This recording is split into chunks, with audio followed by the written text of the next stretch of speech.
नमस्कार। खबरों की खबर में आपका स्वागत है। आम आदमी पार्टी जिसके डीएनए में ही झूठ बोलना लिखा है और इसके नेता एक से बढ़कर एक पैथोलॉजिकल लायर्स जो है उनको अब उनकी करतूतों की सजा मिलनी शुरू हो गई है। जिस तरीके से लगातार इनकी झूठ पकड़ी जा रही है उससे ये तो बेचैन हो ही रहे हैं। लेकिन आज एक तड़के खबर आई है, वो खबर ये है कि मनीष सिसोदिया जो केजरीवाल जिसे कहता है कि कट्टर ईमानदार दुनिया का सबसे बेहतरीन शिक्षा मंत्री, उसके जेल जाने का इंतजाम असम के मुख्यमंत्री हेमंत बिस्वा शर्मा ने कर दी है और उन्हें कोर्ट ने समन भी कर दिया है। क्या है पूरा मामला वो तो मैं आपको बस थोड़ी देर में बताऊंगा। लेकिन अभी अभी जो एक खबर आई वो गुजरात से कि एक बार फिर the pathological liar mister Natwarlal Kejriwal ने गुजरात की जनता के सामने एक ऐसा झूठ बोला कि जिसे सुन के आपका भी दिमाग हिल जाएगा। कह दिया कि जिस तरीके से दिल्ली में हमने 10 लाख नौकरियां दी है उसी तरीके से गुजरात में भी हम 10 लाख नौकरी देंगे। जहां जाता है प्रलोभन देता है। दिल्ली किसने तो खटिया खड़ी कर रखी है, हालत खस्ता कर दिया है और बाकी राज्यों में राजनीति चमकाने के लिए इसने झूठ का सहारा लिया। आरटीआई के जवाब के मुताबिक पिछले 7 सालों में मनीष सिसोदिया और केजरीवाल की सरकार ने मात्र 3,246 नौकरियां दी है और ये दावा ऐसे कर रहा है कि जैसे 10 लाख नौकरियां केजरीवाल ने दे दी है। और इस केजरीवाल को इन 3,246 नौकरियों के लिए नोबेल पुरस्कार दे देना चाहिए, क्योंकि कम से कम इस तरह की नकारी सरकार में 3,000 सवा 3,000 लोगों को ही नौकरियां मिल जाती है तो गनीमत है। अब मीडिया वालों को यह सवाल नहीं करना चाहिए कि अगर तुमने 10 लाख नौकरियां दी है तो उसका लिस्ट कहां है, किस डिपार्टमेंट में तुमने कितनी नई नौकरियां दी, कितनी युवाओं को तुमने भर्ती किया, इसका कोई जवाब तो देना पड़ेगा। दरअसल ये पैथोलॉजिकल लायर, ये स्पिट एंड रन, ये जो है ना हमला करो और भाग जाओ, सूट एंड स्कूट की पॉलिसी पे कि कौन पूछने आता है। जनता को बेवकूफ बनाओ, जनता बेवकूफ है, फ्री बिजली फ्री पानी के चक्कर में फंस जाएगी, तुम्हारे साथ लग जाएगी, कुछ वोट आ जाएंगे, सरकार बन गई तो ठीक है, नहीं तो फिर अगले चुनाव में इनको बेवकूफ बनाया जाएगा। लेकिन आपने कहानी सुनी होगी, भेड़िया आया और हर बार वो अफवाह उड़ाता था और एक बार वाकई भेड़िया आता है और उसकी जान मुसीबत में फंस जाती है। यही हाल हुआ है मनीष सिसोदिया का। ये जो झूठ, अफवाह और मीडिया के जरिए लोगों को बेवकूफ बनाने का जो इनका धंधा रहा है उससे इस बार बचना बड़ा मुश्किल लग रहा है, क्योंकि हेमंत बिस्वा शर्मा ने बकायदा असम में कोर्ट में क्रिमिनल डिफेमेशन का केस दर्ज किया है। 29 सितंबर को बुलाया गया है, कोर्ट से समन्स जारी कर दिया गया। किस बात के लिए किया गया? वो इस बात के लिए किया गया कि जब इनके कट्टर हेल्थ मिनिस्टर, जब इनके ऊपर आरोप लगे थे तो केजरीवाल और सिसोदिया यह सामने आकर के कहा था कि बीजेपी का भी एक हेल्थ मिनिस्टर था जो मुख्यमंत्री बन गया है, उसने कोरोना के दौरान अपनी ही पत्नी, अपनी ही बेटी के कंपनियों को पीपी किट खरीदने के लिए दिया था और काफी बड़े दाम में घोटाला हुआ है, घोटाला। केजरीवाल एक ऐसा भ्रष्टाचार के खिलाफ लड़ने वाला योद्धा रहा है कि जीवन भर इसने सिर्फ आरोप लगाए, एक भी आरोप को ये सिद्ध नहीं कर सका और हर बार ये बंद कमरे में जाकर गिड़गिड़ाता है। जब केसेस होते हैं तो केस को वापस करने के लिए ये मिन्नतें मांगता है। कुछ लोग दया खाकर इसे छोड़ चुके हैं, चाहे वो जेटली हो, चाहे वो गडकरी हो, चाहे वो कपिल सिब्बल हो, कि चलो माफ कर देते हैं। लेकिन इस बार ये एक ऐसे शख्स के चंगुल में फंसा है कि जिसके डिक्शनरी में माफी नाम की कोई शब्द नहीं है। और ये क्रिमिनल डिफेमेशन केस का मतलब क्या होता है? पैसे भी देने पड़ते हैं और 2 साल तक के लिए जेल भी रहना पड़ता है। तो सिसोदिया का उल्टी गिनती जो है वो शुरू हो गया। क्या आरोप लगाया गया था? उस वक्त खबर आई थी कि दिल्ली के डिप्टी सीएम मनीष सिसोदिया ने असम के सीएम हेमंत बिस्व शर्मा पर भ्रष्टाचार का गंभीर आरोप लगाया। उन्होंने कहा कि कोरोना महामारी के दौरान हेमंत स्वास्थ्य मंत्री थे, तब उन्होंने बिना टेंडर के पीपीई किट का ठेका अपनी पत्नी को दे दिया था। सिसोदिया ने आरोप लगाया कि मार्केट में किट की कीमत लगभग 600 रुपए की थी, लेकिन बिस्वा ने अपनी पत्नी की कंपनी को 990 रुपए रेट के हिसाब से ठेका दिया था। इसके अलावा शर्मा ने अपने बेटे के पार्टनर्स की कंपनी को भी ठेका दिया था। यह कब हो रहा था?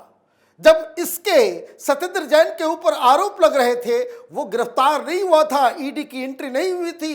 इसने प्रेस कॉन्फ्रेंस करके इतना तमाशा कर दिया कि देखो, क्या जैसे ही अभी आरोप लग रहे हैं मनीष सिसोदिया के ऊपर, तो ये कह रहा है कि भाई खरीदना चाह रहा था तो ये फर्जीवाड़ा, ये तमाम तरह की बातों को वो बता रहा है। लेकिन उस वक्त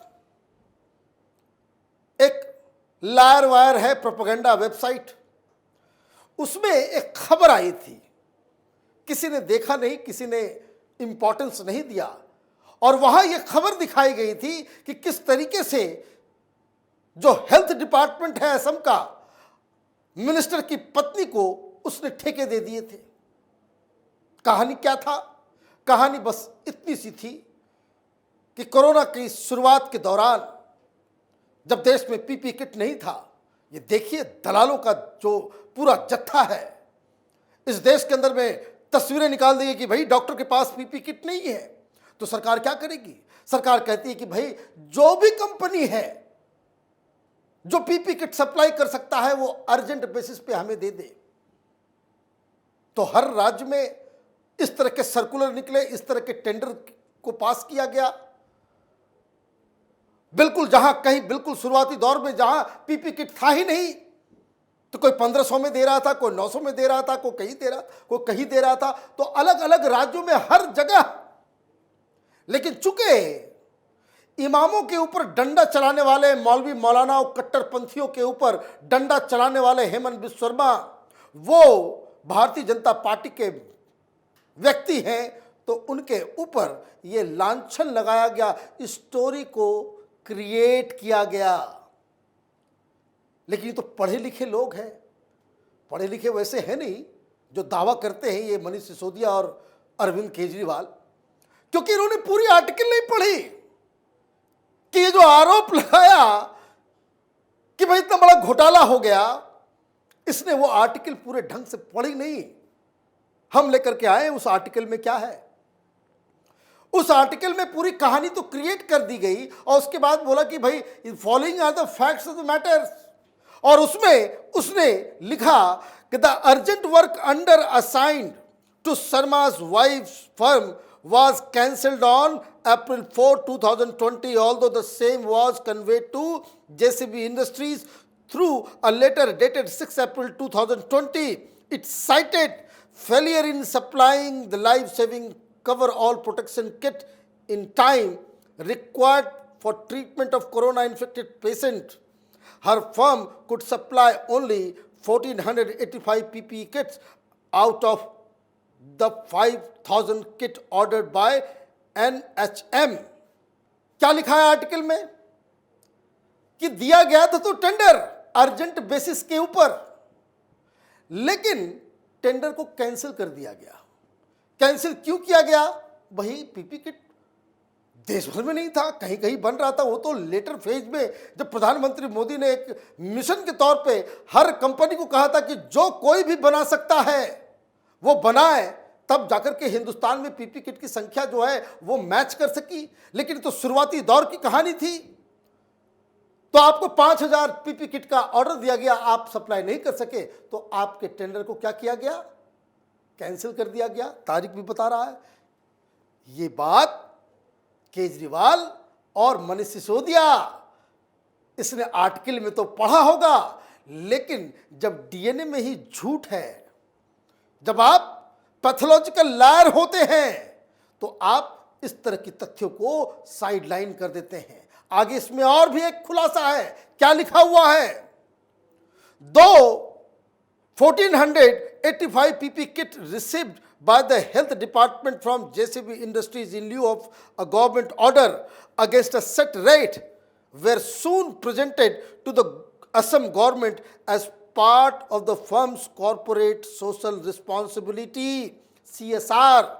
The NHM managing director N Lakshmanan, who wrote to JCB Industries a few days later cancelling the urgent supply order citing its inability to complete the order, also wrote in March 27, 2020 to the company thanking it for supplying the same PP kit under CSR.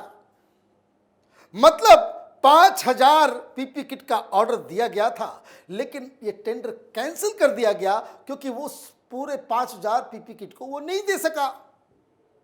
और उसके बाद जब वो नहीं दे सके, तो ये जो सप्लाई किया गया 1500 के आसपास 1485 पीपी किट, उसे हेमंत बिश्व शर्मा की पत्नी की कंपनी ने सीएसआर में डोनेट कर दिया। ये कॉर्पोरेट सोशल रिस्पॉन्सिबिलिटी के तहत एक दान के रूप में उन्होंने दे दिया। एक पैसा भी 1500 पीपी किट के लिए हेमंत बिश्व शर्मा की वाइफ ने लिया नहीं। घोटाला हो गया। एक तो दान किया और आप घोटाले के आरोप लगा रहे हो, बकायदा बता रहे हो, जोड़ रहे हो।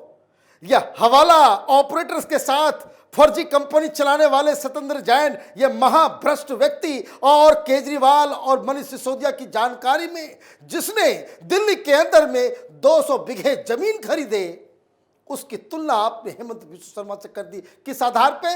एक फर्जी आर्टिकल, जिस आर्टिकल में खुद यह कंट्राडिक्शन छपा हुआ है कि उसने पैसे नहीं लिए, सीएसआर के तहत उसे दान कर दिया। आप प्रेस कॉन्फ्रेंस करके इस तरह का आरोप लगाओगे, वो तो दिल्ली में दलाल किस्म की मीडिया बैठी हुई है जो आम आदमी पार्टी से पैसे लेकर प्रचार करती है, उसके दावों के ऊपर को तहकीकात नहीं करती। तो हेमंत बिश्व शर्मा तो पीछे हटने वाले आदमी नहीं है। उस वक्त मुझे याद है कि जैसे ही मनीष सिसोदिया ने यह प्रेस कॉन्फ्रेंस किया था, हेमंत बिश्व शर्मा ने ट्वीट किया था, I will see you in Guwahati. Kamrup के कोर्ट में बाकायदा वहां इनके खिलाफ क्रिमिनल डिफेमेशन दिया गया है, कोर्ट से समन आ गया है। और जिस तरह का मूड है, जिस तरीके से वो सरकार चलाते हैं असम के अंदर, मनीष सिसोदिया वहां गया, गिरफ्तारी भी होगी और कोर्ट से फटकार भी पड़ेगी, और चूंकि तथ्य नहीं है उसके साथ, इसमें वो गुनहगार भी साबित हो सकता है। और ऐसा हो गया तो ये अरविंद केजरीवाल का कट्टर ईमानदार मंत्री, भगत सिंह का औलाद और महाराणा प्रताप के औलाद, इनको 2 साल की सज़ा मिलेगी। ये जेल में जाएंगे। भारत रत्न तो नहीं मिल पाएगा, लेकिन इनको राजनीति से संन्यास लेना पड़ जाएगा, क्योंकि यही देश का कानून है। हमारी नज़र अरविंद केजरीवाल के झूठ के ऊपर बनी हुई है। आप देखते रहिए कैपिटल टीवी। हमारे वीडियोस को लाइक कीजिए, शेयर कीजिए और हमारे चैनल को सब्सक्राइब कीजिए। धन्यवाद।